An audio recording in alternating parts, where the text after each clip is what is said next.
Hello students, welcome back to math classes. और NTSC minor test को हम solve करते हैं। ध्यान से देखिए, क्वेश्चन नंबर 41 है हमारे पास। The circumradius of an equilateral triangle is 8 centimetre. कोई भी एक इक्विलेटरल ट्रायंगल है हमारे पास, और इस इक्विलेटरल ट्रायंगल की जो सर्कम रेडियस है, ये सर्कम सर्कल हो गया भाई, और इसके लिए कह रहा है कि इसकी जो सर्कम रेडियस है ना वो 8 सेंटीमीटर है। हमने इसके साइड को ए से अज्यूम कर लिया। रेडियस ऑफ इन सर्कल है वो हमें बतानी है। तो यहाँ से आप लोगों के लिए इम्पोर्टेंट पॉइंट क्या आता है, इक्विलेटरल ट्रायंगल के अंदर इक्विलेटरल ट्रायंगल में सरकम रेडियस फाइंड करने के लिए हमारे पास डायरेक्ट फॉर्मूला होता है a/√3। अगर आपके पास साइड गिवन हो और सरकम रेडियस फाइंड करवा ले तो डायरेक्ट a/√3 का यूज कर दो, सोल्व हो जाएगा। भाई अपने पास तो जो क्वेश्चन है उसके अकॉर्डिंग तो ये कह रहा है कि a/√3 है वो 8 के इक्वल गिवन है भाई, तो a इज इक्वल्स टू 8√3 आ गया। देखिए, सरकम रेडियस दे रखी हो तो साइड आ जाएगी, साइड दे रखी हो तो सरकम रेडियस आ जाएगी। क्लियर है। इसके बाद नेक्स्ट आता है इन रेडियस। इन रेडियस के लिए अपने पास फॉर्मूला होता है, फॉर इक्विलेटरल ट्रायंगल है भाई ये स्पेशल, a/2√3। देखो, साइड अगर है तो इन रेडियस फाइंड कर सकते हैं, इन रेडियस है तो साइड फाइंड कर सकते हैं। तो कहने का मतलब है कि साइड में इन रेडियस में सरकम रेडियस में रिलेशन आ गया। ये दोनों के दोनों रिजल्ट से अपने नोट कर लेना और आगे के लिए इनको ध्यान रखना है। अब एक ही वैल्यू क्या है, 8√3 है डिवाइड बाई 2√3 है, √3 से √3 डिवाइड हो गया, 2 से ये 4 पे हो गया, 4 सेंटीमीटर है वो आपके पास आ गया आंसर। ये था आपका क्वेश्चन नंबर 41, जहां अपने पास ऑप्शन नंबर सी है वो आपका करेक्ट ऑप्शन बन जाता है। नेक्स्ट आइए, क्वेश्चन नंबर 42 है अपने पास। If each edge of a square be doubled then the increase percentage in the area. ये कह रहा है कि स्क्वायर की ईच एज को डबल कर दिया जाए तो एरिया कितने परसेंट इंक्रीज हुआ। हमने स्क्वायर की साइड को ए से ले लिया, डबल कर दिया जाए, डबल कर दिया जाए तो साइड से वो क्या हो गया आपके पास 2a 2a 2a बन गए। तो यहाँ से देखिए, जो आपका ओरिजिनल एरिया आएगा, ओरिजिनल एरिया जो आएगा वो साइड स्क्वायर ए स्क्वायर बनेगा भाई। क्लियर है। और अपने पास यहाँ से जो न्यू एरिया आएगा, न्यू एरिया आएगा बेटे, वो आपके पास बनेगा साइड स्क्वायर 2a का स्क्वायर 4a स्क्वायर हो जाएगा। क्लियर है। उसके बाद आप लोग फाइंड कर दोगे इंक्रीज एरिया। इंक्रीज एरिया बनेगा 4a square minus a square is equals to 3a square हो गया। इंक्रीज एरिया है वो हमारे पास किसके इक्वल बन गया, 3a स्क्वायर के इक्वल आ गया। हमें तो परसेंटेज बतानी है भाई, तो इंक्रीज परसेंटेज फाइंड करोगे तो जितना इंक्रीज हुआ है वो divide by original multiply by 100। जितना इंक्रीज हुआ है वो divide by original multiply by 100। तो ए स्क्वायर से ए स्क्वायर कैंसिल हो गया, 300% है वो एरिया इंक्रीज हो गया भाई। तो 300% का मतलब है आपका ऑप्शन नंबर जो डी है वो आपका करेक्ट ऑप्शन है भाई यहाँ पे। नेक्स्ट अपने पास आते हैं क्वेश्चन नंबर 43 पे। 43 वाले को थोड़ा सा ध्यान से समझने की जरूरत है भाई। इस क्वेश्चन पे आप लोगों को ये कह रहा है कि 3 circles of diameter 10 centimetre each.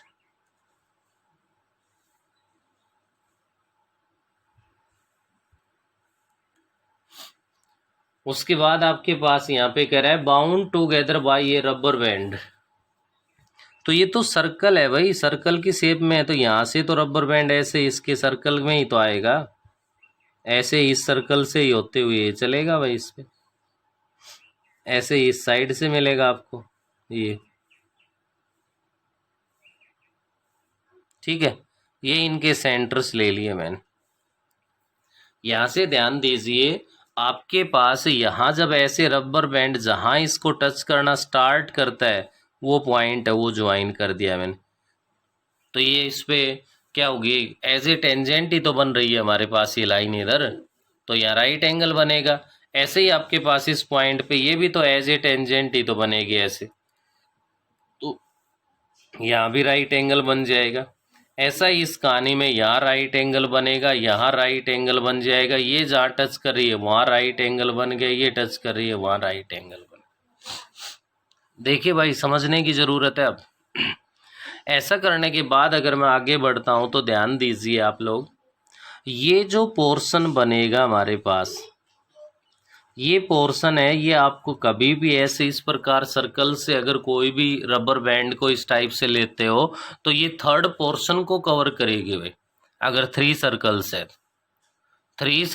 है तो उसके थर्ड पोर्शन को करेगी। थर्ड पोर्शन को करेगी तो आपको पता है कि वो यहाँ सेंटर पे जो एंगल बनाएगी वो 120 डिग्री 120 डिग्री 120 डिग्री का बनाएगी। क्लियर है।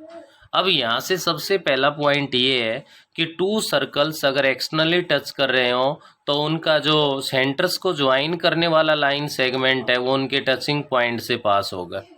तो भाई 5 इसकी रेडियस है, 5 इसकी रेडियस है, तो ये डिस्टेंस तो हमें पता चल गया, यहाँ से कितना आ गया 10 सेंटीमीटर आ गया। बिल्कुल सेम कहानी यहाँ पे रिपीट होगी, इधर यहाँ से यहाँ तक का जो ये डिस्टेंस है आपका ये भी 10 सेंटीमीटर बन जाएगा। और ऐसा ही अगर मैं इधर बात करता हूँ तो हमारे पास ये जो डिस्टेंस बनेगा इनके सेंटर्स का ये भी हमारे पास किसके इक्वल बन जाएगा, 10 सेंटीमीटर के इक्वल आ जाएगा। तो ये तो पता चल चुका है कि 10 + 10 + 10 है, 30 तो आ चुका है, 30 आ गया तो और प्लस में और भी आना है भाई, ये भी आना है ना, तो ये कोई जीरो हो सकता। तो ऐसे केस के अंदर यहाँ से आपका ए और सी का ऑप्शन तो रिजेक्ट हो जाता है भाई, ऑप्शन बचता है तो बी और डी में बचता है हमारे पास। और बी और डी में ऑप्शन अगर बचेगा तो इस केस के अंदर अगर मैं ध्यान दूं तो आप ध्यान दीजिए, लेंथ ऑफ आर्क फाइंड करते हैं हम लोग। तो यहाँ पे लेंथ ऑफ आर्क के लिए जो फॉर्मूला बनता है वो θ/में 180 × πr होगा।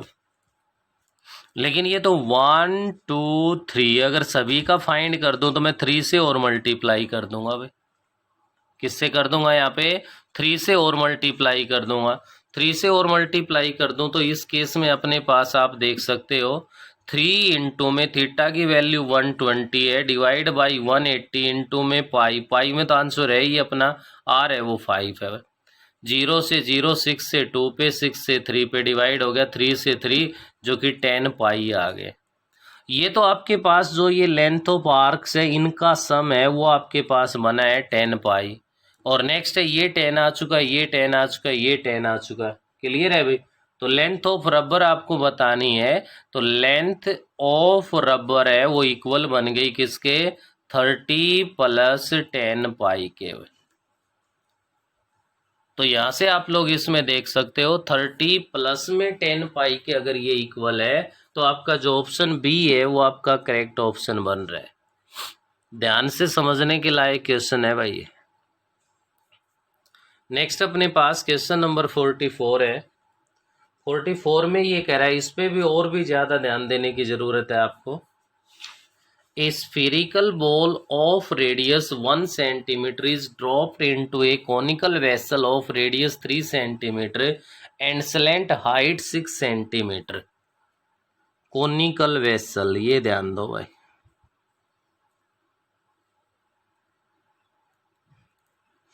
ये स्फेरिकल बॉल है।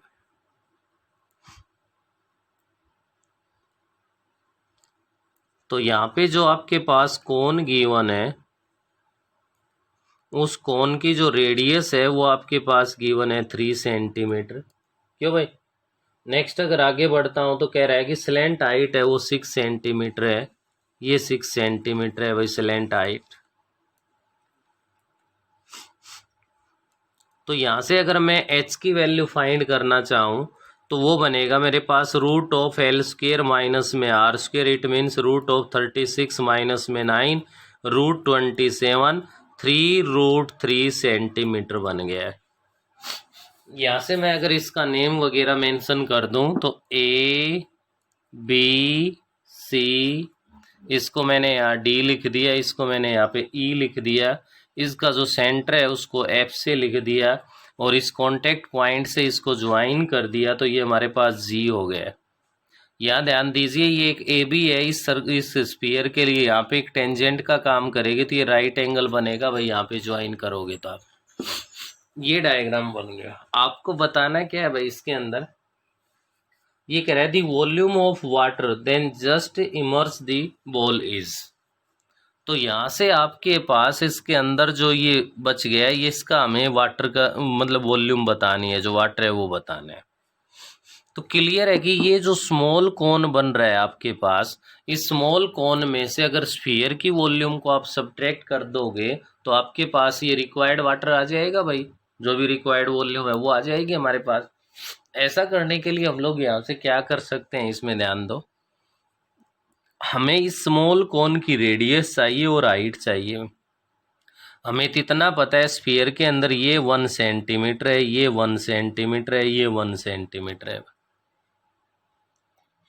ये सब कुछ फाइंड करने के लिए हमें यहाँ पे क्या करना पड़ेगा, इसमें हम लोग ध्यान दे तो सबसे पहले लोगे आप लोग in triangle FGA and triangle ABC। देखिए F, ये रहा, ये F है भाई, FGA और ABC लार्ज ट्रायंगल या राइट एंगल हो, इसका ये एंगल 1 और इसका angle 2, angle 1 is equals to angle 2 each 90 degree हो गया। Angle A is equals to angle A common हो गया, तो बाई एंगल सिमिलरिटी से ट्रायंगल FGA है वो सिमिलर हो जाएगी किसके भाई, F वाला एंगल B के इक्वल है, G वाला एंगल C के इक्वल है, A वाला A के इक्वल है। अब ये ट्रायंगल अगर यहाँ पे सिमिलर है तो क्लियर है कि इनकी साइड्स है वो हमारे पास किस में होंगे भाई, सेम रेशियो में होंगी। और साइड से वो अगर यहाँ पे हमारे पास सेम रेशियो में है तो इसके अकॉर्डिंग आप लोग क्या कर सकते हो भाई, इसमें साइड्स को अगर सेम रेशियो में रखा जाए तो अपने पास यहाँ पे क्या बना,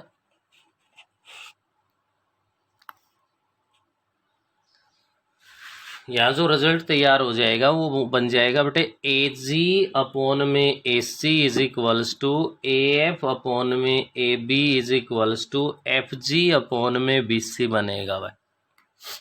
क्लियर है। अब इसके अकॉर्डिंग मैंने यहाँ पे फर्स्ट वाले रेशियो को छोड़ दिया भाई, AF देखो कहाँ है, AF नहीं है, नहीं AF लिख दिया, अपॉन AB पे ध्यान दीजिए, AB स्लैंट हाइट है 6 है भाई, FG इसकी रेडियस है 1 है, BC हमारे पास 3 है, 3 से 2 पे डिवाइड हो गया, तो it means AF is equals to 2 centimetre आ गया भाई। AF अगर 2 आ गया तो हमारे पास AD आ गई बेटे, AD क्या है, AF प्लस में FD है, AF 2 है, FD 1 है, तो AD is equals to 3 centimetre आ गया। AD का मतलब क्या हो गया, हाइट ऑफ स्मॉल कोन आ गई, स्मॉल कोन की हाइट आ गई हमारे पास। अब स्मॉल कोन की रेडियस फाइंड करना चाह रहे हैं, तो रेडियस फाइंड करने के लिए ध्यान दोगे आप लोग कि ट्रायंगल FGA है वो सिमिलर हो जाएगी ट्रायंगल किसके भाई, FGA सिमिलर हो जाएगी EDA के। देखिए FGA तो वही अभी ली थी और EDA ये ट्रायंगल है भाई, क्योंकि यहाँ भी तो इसमें राइट एंगल है, ये सिमिलर हो गई तो इसकी साइड सेम रेशियो में बनेंगी, तो ये बन गया AG upon AD is equals to AF upon में AE is equals to FG upon में DE बन गया। यहाँ पे मिडल वाले रेशियो को छोड़ दो आप, फर्स्ट और थर्ड का रेशियो है वो यूज कर दो। सबसे पहले बात आती है AG की, AG पे ध्यान दो, in right angle triangle AGF, AF तो 2 है और FG 1 है, जब ये हाइपोटेन्यूज 2 है ये 1 है तो क्या बना भाई, जो AG आपका आएगा वो बनेगा रूट ऑफ 2 का स्क्वायर माइनस 1 का स्क्वायर, √3 आ गया भाई, तो AG को आप √3 ले सकते हो। अपॉन में AD हमने अभी फाइंड किया 3 के इक्वल है, उधर एफ जी है वो 1 के इक्वल है, डी हमें फाइंड करना है। तो यहाँ से इसको 3 से डिवाइड करोगे तो ये √3 पे डिवाइड हो गया। Taking reciprocal on both side D is equals to √3 centimetre बन गया। डी का मतलब है कि स्मॉल कॉन की रेडियस है, तो स्मॉल कॉन की रेडियस भी आ गई हमारे पास और स्मॉल कॉन की हाइट भी आ गई। तो यहाँ से फाइंड कर दो volume of small cone. Cone के लिए वॉल्यूम क्या होती है 1/3 pi are square, D R है भाई, √3 का स्क्वायर 3 हो गया, इंटू एच कितना आ चुका है 3 पाई सेंटीमीटर क्यूब। क्लियर है। Volume of sphere 4/3 pi R cube, R की वैल्यू तो 1 है भाई, 1 का क्यूब 1 हो गया, 4/3 पाई सेंटीमीटर क्यूब। तो यहाँ से रिक्वायर्ड वॉल्यूम क्या बनेगी, volume of small cone minus volume of sphere, 3 pi minus 4/3 pi, 3 LCM ले लिया, 9 pi minus 4 pi, 5 pi by 3। क्या बन गया आंसर है 5 पाई बाई 3 बन गया, जो का ए आपका ए ऑप्शन है वो करेक्ट हो गया। अब क्वेश्चन नंबर 44 लेंथी क्वेश्चन है लेकिन मुश्किल नहीं है, आप लोगों को इस पे ध्यान देने की और काम करने की जरूरत है बेटा।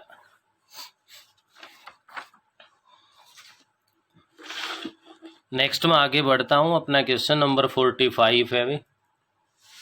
45 में ये कह रहा है आपसे water is flowing at the rate of 5 kilometre per hour through a pipe of diameter 14 centimetre.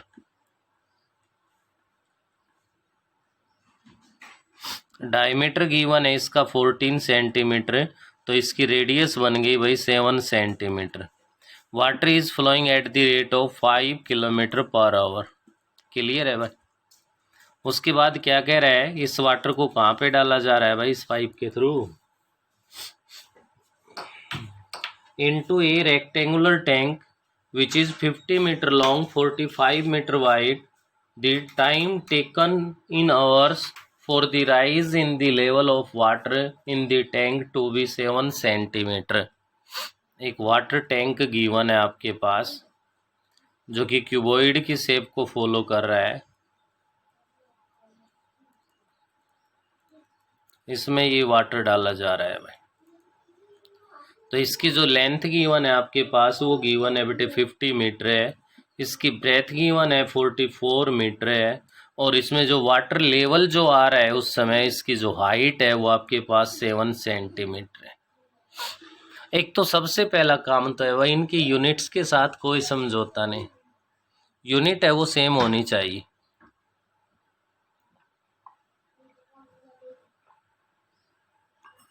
चाहे वो यूनिट मीटर में हो, चाहे सेंटीमीटर में हो, चाहे किलोमीटर में हो।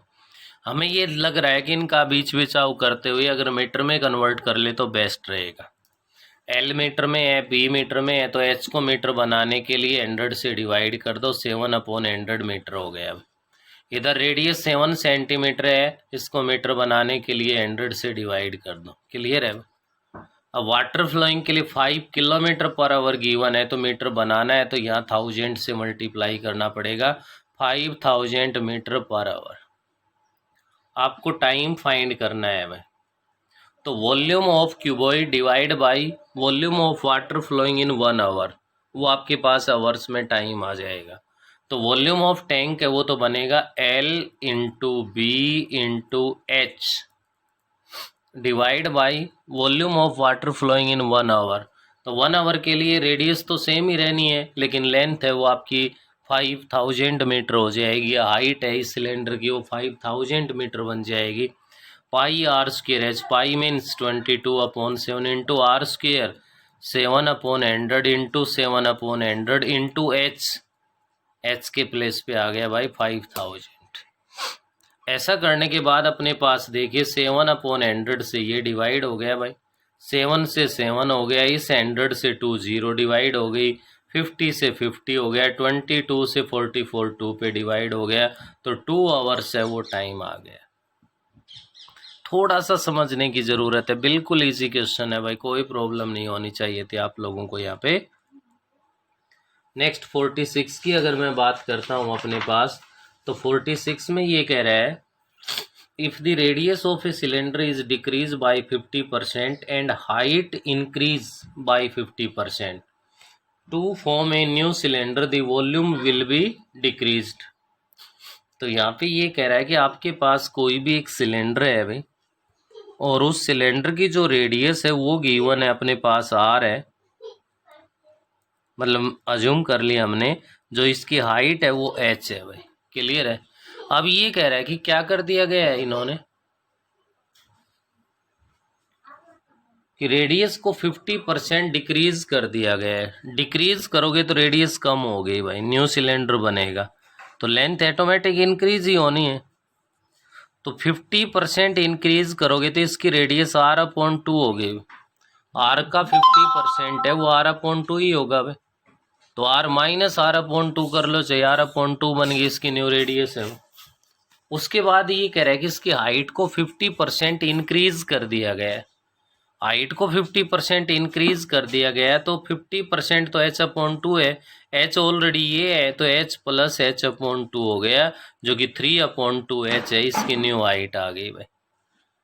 क्लियर है। अब कह रहा है कि volume will be decreased bye, volume कितने परसेंट डिक्रीज हुई आपको ये बताना है भाई। तो सबसे पहले यहाँ पे ओरिजिनल वॉल्यूम फाइंड कर लो, क्या होगी pi are square H. Clear है। उसके बाद आप लोग फाइंड कर दो new volume. New volume pi are square, R का मतलब r/2 का स्क्वायर इंटू एच, एच का मतलब है 3/2h। तो क्या बनेगा भाई यहाँ से pi into R square upon में 4 इंटू में 3/2h। तो क्या बना 3/8 पाई आर स्क्वायर एच हो गया। अब देखिए original volume pi are square H है और ये आ गई 3/8 पाई आर स्क्वायर एच। तो 1 की बजाय 3/8 है वो हमारे पास लेस है भाई यहाँ पे, और वो अगर लेस है तो अपने पास यहाँ पे इसमें ध्यान दे सकते हो डिक्रीज वॉल्यूम। तो डिक्रीज वॉल्यूम बन गई क्या pi are square h minus 3/8 pi are square h. तो 1 माइनस में 3/8 अगर आप कर दोगे तो क्या कहलाएगा ये 5/8 पाई आर स्क्वायर एच। ये वॉल्यूम डिक्रीज हो गई। हमें तो डिक्रीज वॉल्यूम है वो परसेंटेज में बतानी है भाई।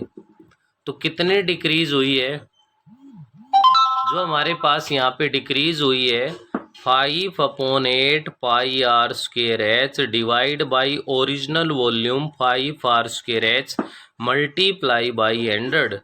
पाई आर स्क्वायर एच तो हो गया भाई आपका डिवाइड 5/8 इंटू में 100 है तो 4 से 2 पे 4 से 25 पे 125/2 बन गया, जो कि 62.5% आ गया। 62.5% वॉल्यूम डिक्रीज हो गई। तो आप 46 का जो ऑप्शन देख पा रहे हैं तो सी का जो ऑप्शन आपका बन रहा है वो आपका यहाँ पे करेक्ट ऑप्शन बन रहा है भाई। क्वेश्चन है वो मुश्किल नहीं है भाई। नेक्स्ट अपने पास आइए क्वेश्चन नंबर 47 है अपना।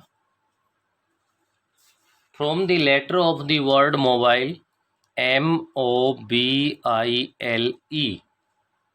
a letter is selected, the probability that the letter is vowel। सबसे पहले तो यहाँ पे टोटल नंबर ऑफ लेटर्स है वो आपके पास क्या है भाई 6 है। तो टोटल पॉसिबल आउटकम्स है वो भी कितने हो गए 6 बन गए। उसके बाद आपके पास यहाँ पे वोवल्स की अगर बात करूँ तो OIE कितने हैं 3 है। तो रिक्वायर्ड प्रोबेबिलिटी जो है वो आपके पास क्या बनेगी यहाँ पे 3/6 हो गई, जो कि 1/2 आ गई भाई। इससे इजी और क्या हो सकता है। नेक्स्ट क्वेश्चन नंबर 48 की बात कर रहा हूं मैं। 48 वाले क्वेश्चन 48 में आपसे ये कह रहा है a number is selected at random from the numbers. किसमें से सेलेक्ट किया गया है भाई 3 5 5 7 7 7 9 9 9 9। तो यहाँ से जो टोटल नंबर है वो आपके पास 10 है भाई। कितने हैं? 10 है। The probability that the selected number is there average. Average का मतलब मीन ही तो है भाई, एवरेज फाइंड करोगे तो एवरेज क्या आएगी? इनका सम आएगा और डिवाइड में टोटल नंबर आएंगे भाई। तो यहाँ से इनका सम अगर आप लोग करोगे तो करके देख लेना बेटा, इनका सम है वो 70 बनेगा। तो divide by number of observation 10 से डिवाइड कर दो तो किसके इक्वल कहलाएगा? 7 के इक्वल कहलाएगा। अब आपने तो ये नंबर काउंट किए भाई, 1 2 3 4 5 6 7 8 9 10। तो एवरेज 7 आने का मतलब है 7 कितनी बार है यहाँ? 1 2 3। तो यहाँ फेवरेबल जो केस बनेंगे वो 3 हो जाएंगे और रिक्वायर्ड प्रोबेबिलिटी आपके पास बनेगी वो 3/10 आएगी, ना कि 7/10। कुछ बच्चे यहाँ पे कंफ्यूज होकर गलती कर सकते हैं। नेक्स्ट क्वेश्चन नंबर 49 है अपना। If A number x is chosen from the numbers 1 2 3, x को चूज किया गया है कहाँ से भाई? 1 2 3 में से। और वाई है उसको चूज किया गया है कहाँ से? 1 4 9 में से। और आपसे ये कह रहा है कि प्रोबेबिलिटी फाइंड करनी है X into Y less than 9 के लिए। क्लियर है? तो 3 आए 3 आए, टोटल जो आपके पास पॉसिबल आउटकम बनेंगे वो आपके बनेंगे भाई 9। कैसे बनेंगे देखिए, मैं कंप्लीट बना के दिखा रहा हूँ। 1 किस किस के साथ आएगा? 1 के साथ आ सकता है, 4 के साथ आ सकता है, 9 के साथ आ सकता है। ऐसे 2 किस किस के साथ आएगा? 2 1 के साथ, 2 4 के साथ और 2 9 के साथ। नेक्स्ट है वो 3 1 के साथ, 3 4 के साथ और 3 9 के साथ। ये टोटल आपके पास केसेस है वो 9 बनेंगे हमारे पास। अब ये कह रहा है कि x into Y less than 9, X और y का प्रोडक्ट 9 से लेस होना चाहिए। तो देखिए 1 और 1 है तो x और y हो गए ना, इनका प्रोडक्ट 1 हुआ, 1 हुआ तो लेस देन 9 है, ये भी लेस देन 9 है, लेकिन ये नहीं है भाई। लेस देन 9 है, लेस देन 9 है, लेकिन ये नहीं है। लेस देन 9 है, ये दोनों नहीं है। तो कितने नंबर है ऐसे, कितने पेयर बने इनमें से? 1 2 3 4 5। तो फेवरेबल केसेस कितने हो गए? 5 हो गए। टोटल कितने केस बने थे? 9 बने थे। तो 5/9 है वो आपके पास यहाँ पे ऑप्शन नंबर बी में आ रहा है। तो बी ऑप्शन है वो आपका करेक्ट बन रहा है। प्रोबेबिलिटी के तो यहाँ अगर मैं आपके सामने रखे हुए पेज की बात करता हूँ तो बेटे 3 क्वेश्चन से किसी तरह का ना टाइम बर्बाद कर रहे हैं और ना ही कंफ्यूज कर रहे हैं। 3 क्वेश्चन है वो बहुत ईजिली है, हम लोग इनको सॉल्व कर सकते हैं। नेक्स्ट आगे बढ़ते हैं तो क्वेश्चन नंबर 50 है अपना। 50 के अंदर स्टेटमेंट को अगर हम लोग पढ़ते हैं तो काफ़ी लेंथी नज़र आती है। 1 the diction below, a paper spins the arrow twice, the fraction a/b is formed where a is the number of sector where the arrow stop after the first spin and b is the number of the sector where arrow stop after the second spin. On every spin each of the numbers sector has an equal probability of being the sector on which the arrow stop. What is the probability that fraction a/b is greater than 1? तो यहाँ पे अपने पास ये given है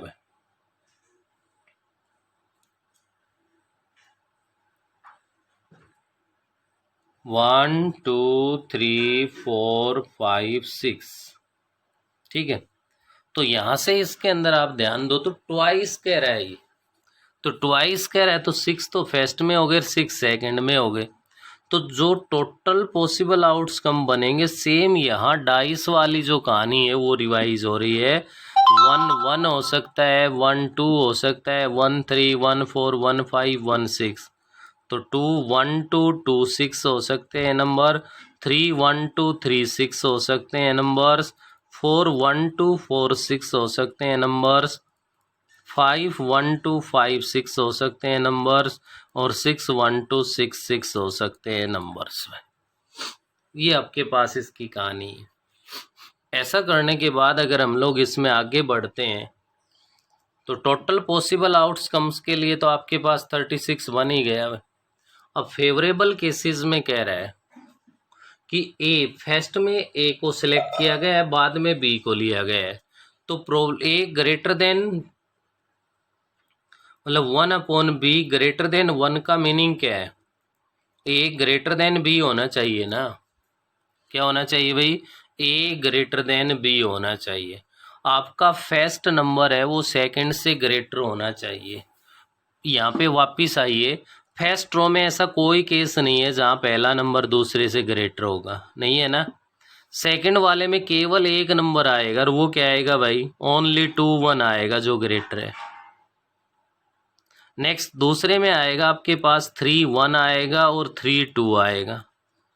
fourth वाले की बात करूं तो 4 1 आएगा, 4 2 आएगा और 4 3 आएगा। देखिए ए ग्रेटर देन बी को फॉलो कर रहे हैं। फिफ्थ रो की बात करूं तो 5 1 5 2 5 3 5 4। नेक्स्ट सिक्स्थ वाले की बात करूं तो मैं 6 1 6 2 6 3 6 4 6 5। ये आपके पास वो नंबर्स है जो ए ग्रेटर देन बी को फॉलो कर रहे हैं।